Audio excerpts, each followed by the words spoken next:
Welcome to Bottom Line Sports Talk. I'm George Abraham. You know my partner, Albert Kim. And isn't it nice how to get softball games in the spring? We're so used to snow and mud, and I'll take it. We've had great weather, no question about it. And we also have great teams that are playing. Brookfield has started out the season tremendously, led by Miranda Nicholson, who's been virtually unhittable in the Warriors wins. She's in her last victory. She tossed a 6-2 win, allowing 3 hits and striking out 12. We also have some great things happening in other sports. I want to give some kudos to Crestview senior Krista Perry as she put herself in the record book at Crestview with a throw of 38 feet Tuesday. Now holds a shot put record at Crestview. That's a heck of a throw, by the way. Congratulations, Krista.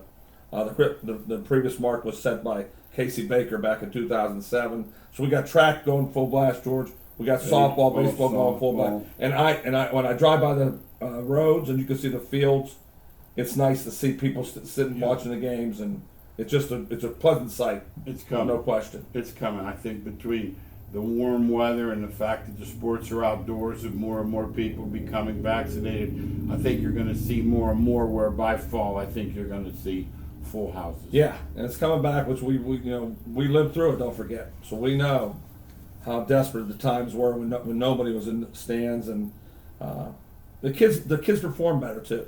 I truly believe that they do their very best when there's a crowd behind them, and their parents are there, they're able to watch them play, and people are setting records, and that means Carter Burnett has done that at Badger with a jump of 6'2", broke the school's record. It's also a stadium record at Lawrencetown. Congratulations to Carter, and we'll continue to record anybody. Please send your results, ADs, into our Armstrong station. We would love to hear any results and give the kids the kudos they deserve. You know, we talked a little bit. You know, we've had spring football forever, but we've never had regular season spring football. Call it what you like. And we have that at YSU now. And we took a call on our radio show last week, and a guy called in and he says, he said we could go 4-4. He said if we do this and do that.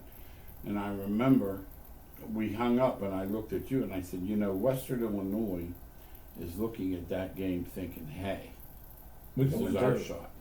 Yeah, and that's what YSU's trying to overcome, and they couldn't overcome it last week as Western Illinois took them out with the help of special teams. And I'm hoping that Coach Phillips has learned a lot about his special teams by that singular game when you give a kickoff return touchdown, a punt return touchdown, and 2 long touchdown catches. That's a game you have to win, George. And in the next fall, when they play that game, I'm hoping that Coach Phillips and the special teams have decided they will not kick the ball to the fastest receiver on the team. What I always kid around when we're talking about different sports, especially football. We have some pet peeves, and we always kid around about why is that guy back there on punts and kickoffs? He's back there for one reason only. He is not the slowest guy on the field, George. He's the fastest guy on the field. That's why he's back there. That's why he's back there. So when you send down 11 guys running him, take 6 of them out, because he's going to outrun 6 of them. So you got 5 guys trying to tackle 1. Kick the ball out of bounds, or pooch kick it straight up so they can't run it back. But I'm hoping that was a learning experience, because Coach Phillips is trying to win with defense, trying to win with special teams, and running the football. That should be a hit in the face saying, all right, no more kicking off, no more punting the ball down the middle of the field. Hey, how about the fact this week that Missouri State? Yeah, it's another game they could win. That's another game they can win. No, they can win. They're 3-0. Yep, they could win that game. Now they play in the fall also. Yes. Other teams didn't do that. So that gives an advantage. Oh, I think that gives an advantage. No I question. think game 8 in my mind. Yeah, it's not out of the realm that they can't win. They'll be an underdog coming in, but they're not. It's not because they've always played the 4 toughest teams. They start out with those 4 tough teams. We'll see how they bounce back. We've talked about it on our show lots of times. George also knows the trademark of our talk. It's how you handle success and how you handle adversity. and YSU was getting a lot of kudos about how, the guy calling our show was saying how I liked what they're doing. I love what I see. I see the love in their eyes. I see all this. Well, you're getting patted on the back, and then you lose Western. Now we're coming back into this week against Missouri State under adversity. How do we react to that loss? Right, and we're going to learn a lot about the Penguins as they fall to 1-5 and play Missouri State this Saturday. Let's look at some interesting facts that in the area that I think you guys would be interested in, knowing that we have Westminster right across the border. We have YSU, who we root for big time right here, and we got Ohio State, who a lot of fans are. Division I, there are 350 Division I schools, 184,000 athletes playing sports at those schools. Division II, there are 309 schools, which is a drop of close to 40 schools. 124,000 Division II. So that's about a 60,000 drop in student athletes. Then you got Division III, and in Ohio there's not a lot of Division II. Remember that. So Division III, there's 449 schools and 195,000 athletes. More athletes in Division III than anything else.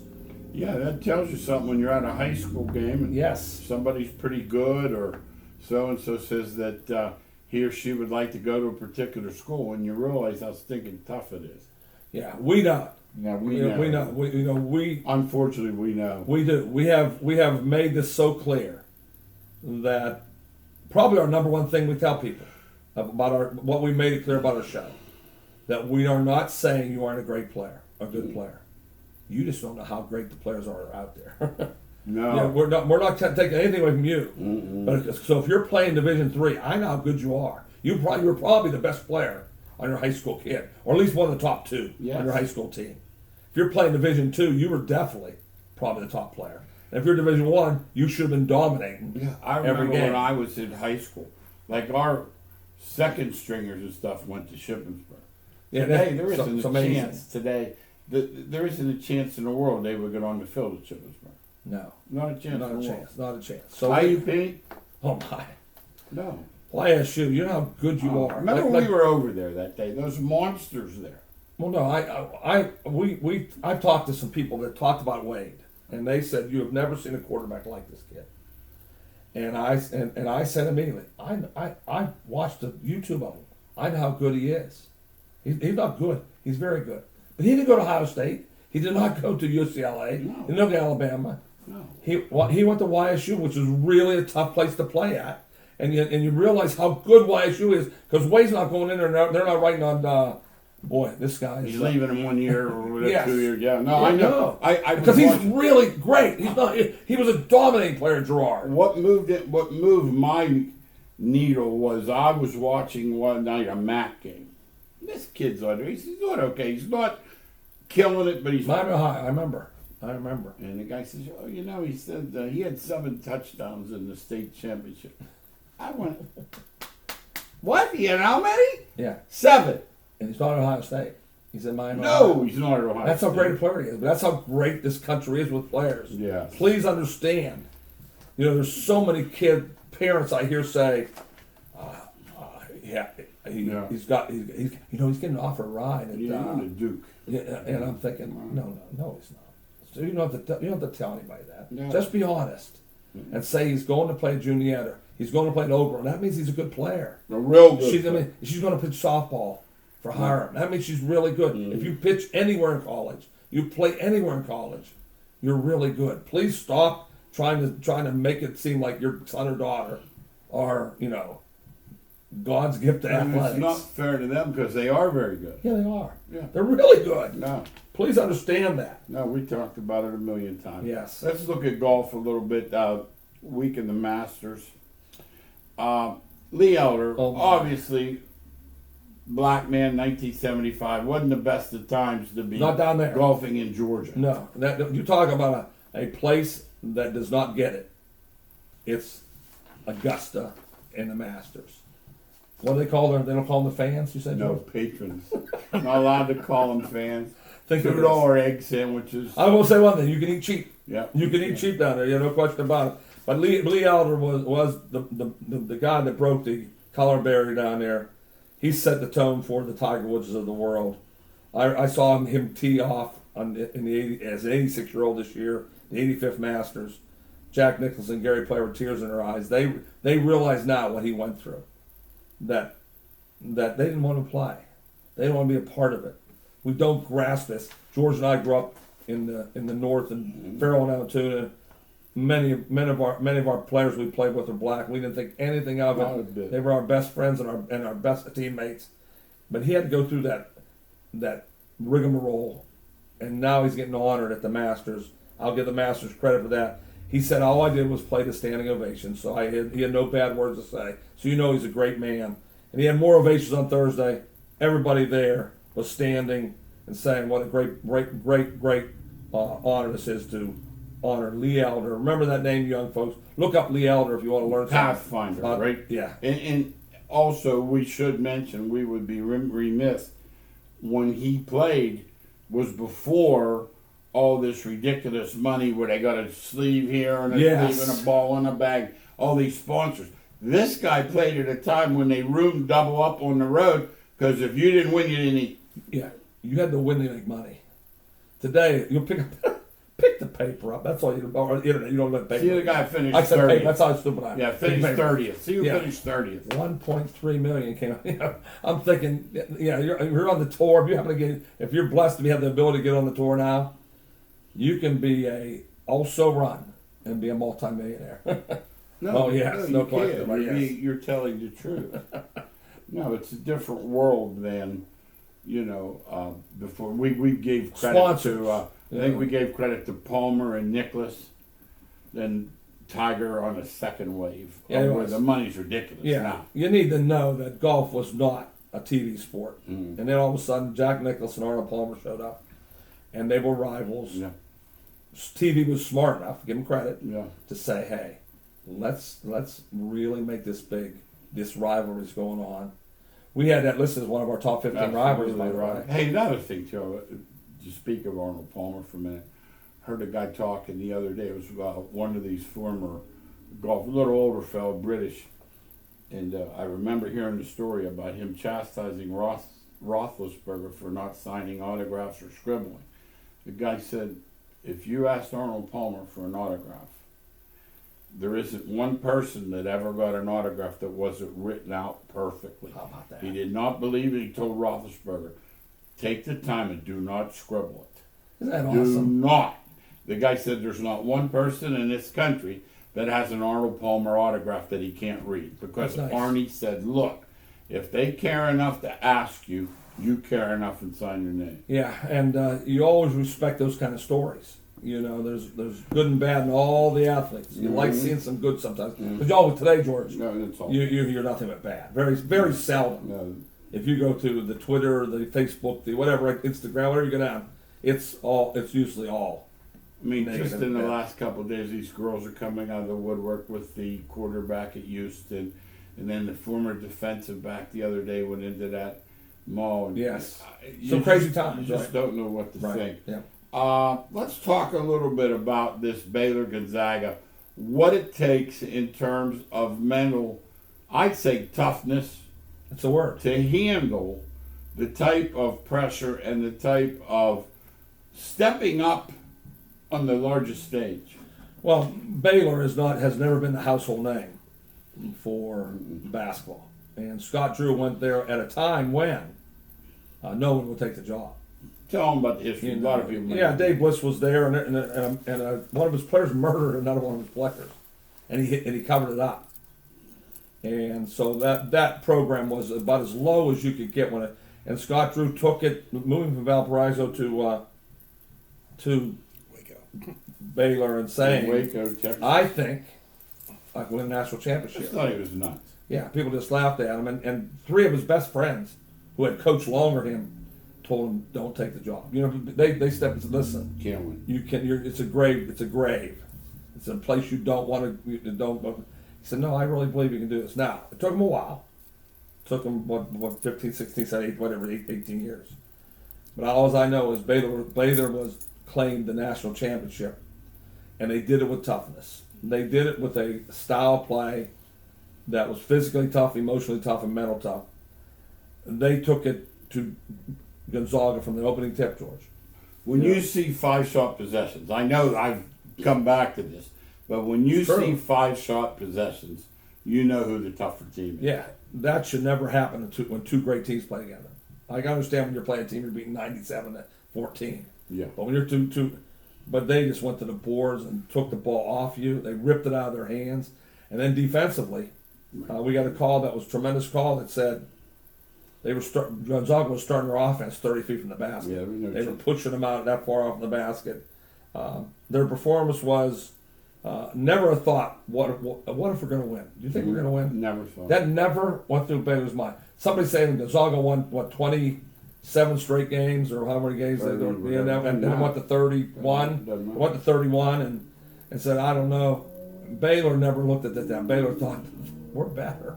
We're going to take it Do to you them. think Saturday, we always talk about it not taking anything out of Gonzaga, that we're not giving them that excuse.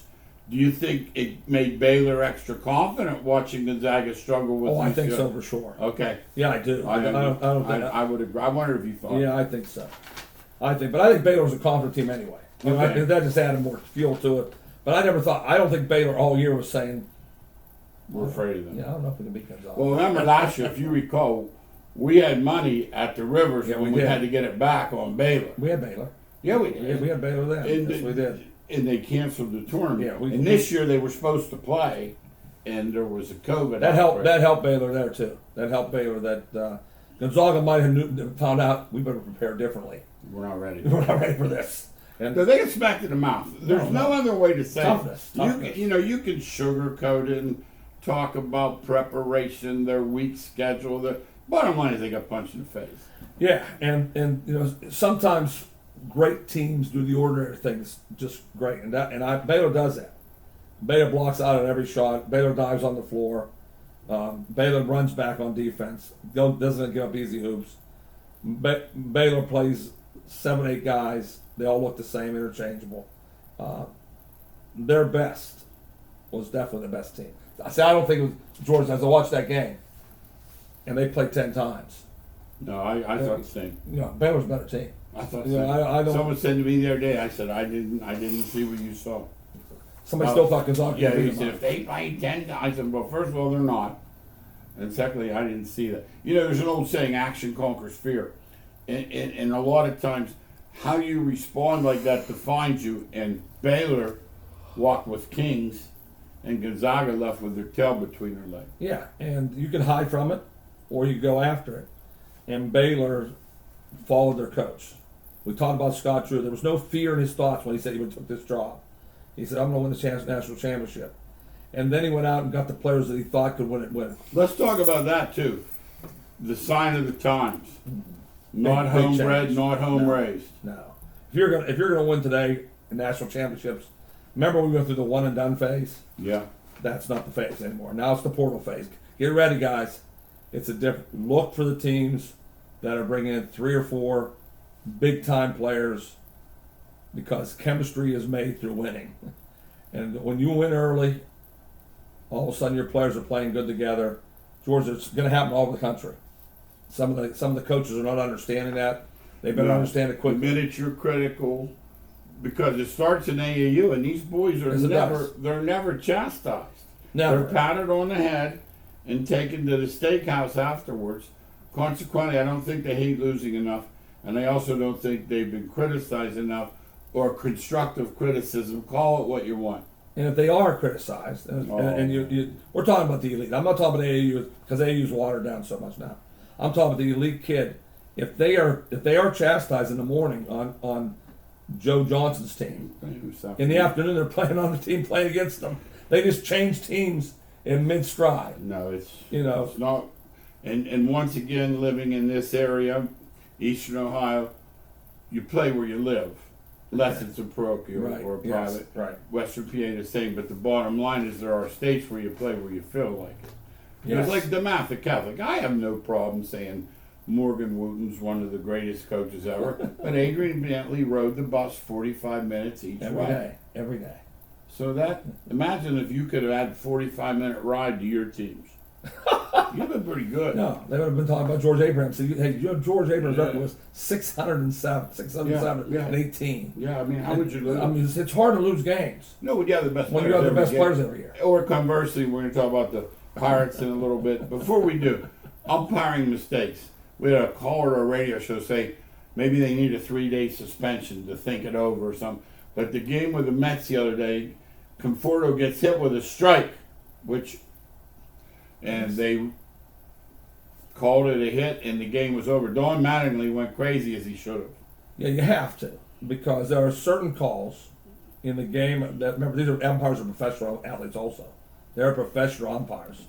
There are certain calls that it happens bang bang, and you miss it, and we understand it, but not when a ball's coming down the middle of the plate and it nicks the elbow of the guy.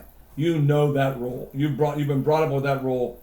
If it's in the strike zone, it is not a hit. It's right? not. Yeah, exactly. He's out. It's not a hit bat. It's not a hit batsman. It's a strike 3. Conforto even said, he said, I'll be honest with you, he said, looked like it was a slider, was backing up a little bit. He did everything but say he stuck his arm out. Yes. But the point is that you have to know that rule. Yeah. Now, let's talk Don't officials. understand. Let's talk on the good side. The official that passed out in the UCLA game, luckily, he decided to go to the hospital.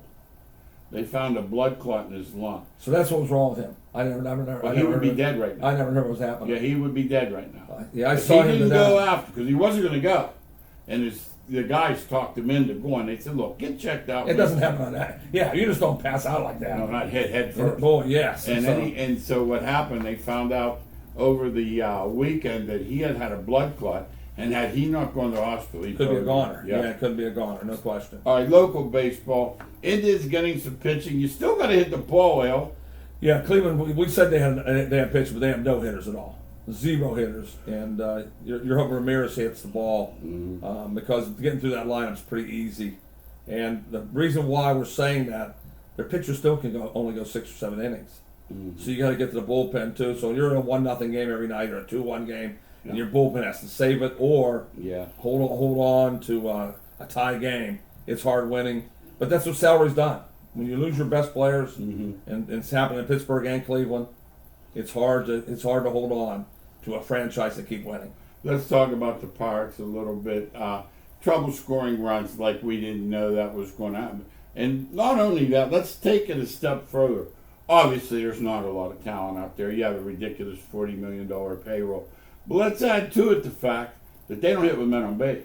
No, it's always proof in the pudding that great teams hit clutch. There's not a word like that in today's world. In George's world, there is. In my world, there's some guys just step up and hit better with men on base. Al and I are from a time when the Reds had a guy named Tony Perez. Look him up. Look him up. If there was a guy on first with fewer than 2 outs, the game was over because he was hitting the double in the gap. Yeah, late innings, he would win the game. He might make 2 outs, but he was coming out then. Up then. Well, there's guys today that they will not change their batting style. Everything's turned into a walk, a strikeout, or a home run today. So truly there is nobody clutching because they're all swing the same way. No. And when you're a lousy hitter like the Pirates have with Fowler and Alford in center field, and you're still swinging for the fences when you're nothing but a banjo hitter, it makes you look embarrassing. But the Pirates have both wrong. They can't hit or they can't pitch. And those That's two are dangerous. 3 for 23. That's dangerous. No, you're hoping for a miracle every time out. Whereas at least the Indians have something to do because they throw some good pitchers out there. They do, and they still have some good pitchers. They just struggle scoring runs. Now, other words on our potpourri here, Sean Miller, I'll be honest with you. If you'd have told me they got him because of recruiting violations or something, I'd have said, okay. When you tell me his record, and I hear like 5 or 6 championships, so many 16. No, it's a joke. I thought it was just a little bit. It's a joke. They don't know. They'll find out. Let's see who gets in. That doesn't. But yeah, if they were getting him, I'll repeat what George said. If they were getting totally because of the allegations, I'll get it. But they're saying he didn't win enough. Listen to what winning is enough. 5 regular season titles, 3 tournament titles, Elite 8 three times. I want to know who can match that. And let me say this. I needed a barf bag for the Carolina family. I'm going to need another barf bag because I will bet right now 5-1 it's an Arizona guy.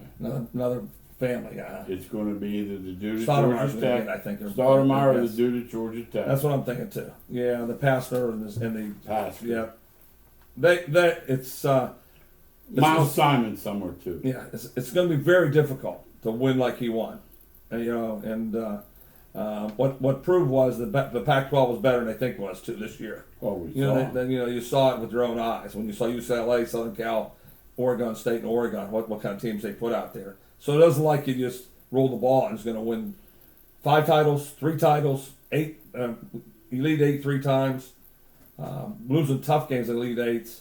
It's not so easy. It is not so easy. Arizona, he what he did is he Well, I turned. saw Aiton the other night too. He'd still be there. That'd be great. Yeah, what happened was at Arizona, what Sean did was, first of all, he's stupid for allowing what went on.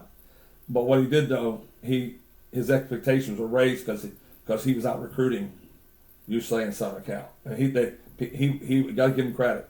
He went out and said, "I'm going to own this place instead."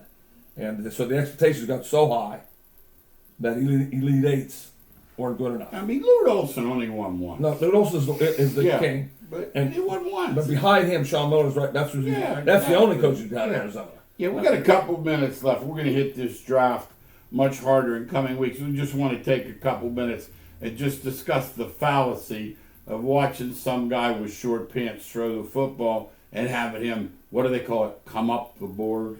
Yeah, it's a major fallacy at every position, and especially quarterbacks.